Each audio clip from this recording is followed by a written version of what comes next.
My name is Peter Njenga, the Regional Manager in charge of Nairobi West Region. Today we are here to carry out what we call Boresha Umeme. And the basic reason why we are doing this is to ensure that we improve the quality of supply to our customers in this region. The works that will be involved will be changing bare conductors with insulated cables. We call them ABC cables. A lot of that is going to be done. The other thing that we are going to do is we are going to change any poles that are rotten and that are likely to fall come the rainy season.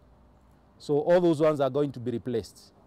We are also going to work on the transformers, rehabilitating the connections all the way from the high voltage line down to the transformer and out of the transformer to the low voltage lines.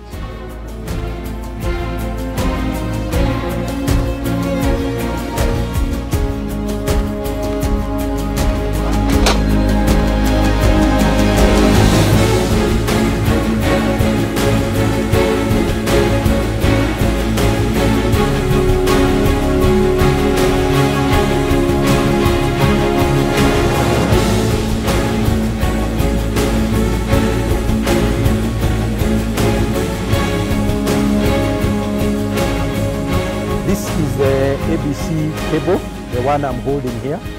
And as you can see, it has 4 cores which are coiled together. And that's why we call it aerial bundled conductor. One is for the red phase, the yellow phase, and the blue phase, and of course the neutral. We are changing this, we are replacing what you can see here, which is now aluminum bare conductor, and replacing it with this one. So where we have 4 of these, we are putting one of these aerial bundled conductor. And the reason behind it is because the bare conductor, when the vegetation come in touch with this, then they cause shorts and the power is interrupted. We shall not be having any more of that interruption because you can see these cables are very well insulated and there will be no any shorting. Even when the vegetation come in touch with it, there will be no any shorting of the supply, an interruption of the supply. Where we have the 4, you can see the 4 wires there.